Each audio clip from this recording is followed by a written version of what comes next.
this evening in the Berlinale 70th Anniversary Edition's international premiere.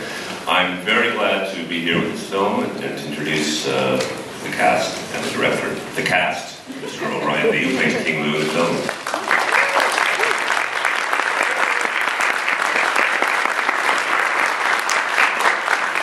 And of course, the director, Kelly Reichardt.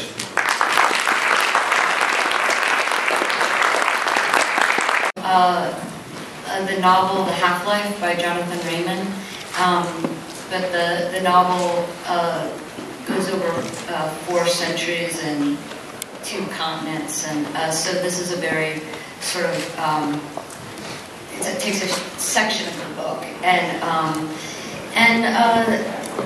you know, it's just sort of, again, investigating masculinity in the West and taking it from these guys are sort of craftsmen and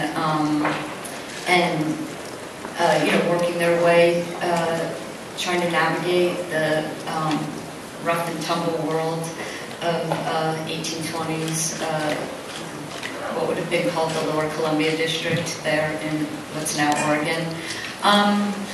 It seemed I mean, some of it was just selfish of wanting to make something from the Half-Life for a long time and liking these characters so much. We thought of it as an immigration story in some ways, and that seemed fitting. And also, I mean, I can't really tell what comes first, if it's like these stories end up making sense for the time, or if we just find a way to make them make sense for the time because we want to do them. But we've been returning to the Half-Life for a long time, John and I, trying to figure out how to do it, and we finally came up with the cow vehicle, and which made it possible. But in your films in general, this is what you portray. I think it's, in general, the films are about friendship and community and relationships with animals, and really just where people fit into communities. And in this film, it's you know, it's a way of, certain standards are already set up and certain standards aren't, just as far as the economy and you know, the sort of American idea of anybody can take part if they just have ingenuity and ideas, and that's something we've returned to a few times. But yeah.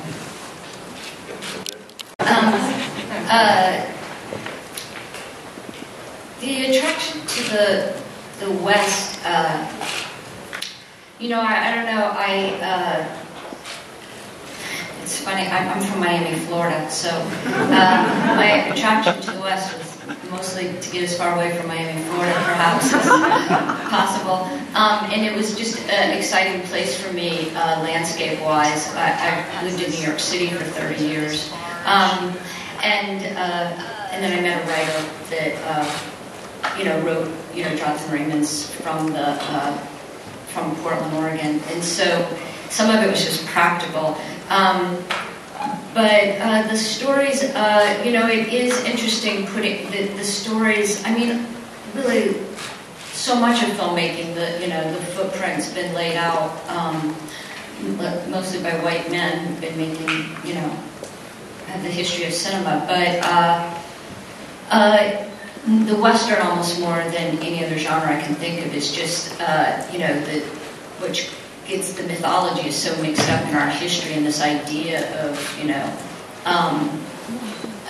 the Western of the brave cowboy, you know, doing the heroic thing and killing the Indian. So when we were making Meek's Cutoff and just starting to read women's diaries of the journey west, and just starting to look at the West through a different lens, it's just an interesting thing to try to tackle, because the language is so strong. It's almost like when you set up your camera and you put something, depending where the angle is of your camera, you realize like that something is already being said, because the form is so strong. And so the question of how to use that frame and try to bring a different point of view to it is just interesting to me. I'm not sure the question about editing is broad. What can I say about editing? You know, it's the next step where you kind of have shared an experience with a group of people, and then you get in the edit room and you give your film sort of back to yourself in a quiet place and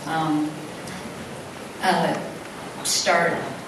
You know, I mean, I think from script till the end, filmmaking is this constant thing of constructing something and deconstructing it, and building it and taking it apart, building it and taking it apart, and then, you know, and editing is like further more of that. And I enjoy the process quite a lot, and it makes me think about, you know, where I'd want to put a camera or why, or, you know, I feel like it informs directing in a way, so.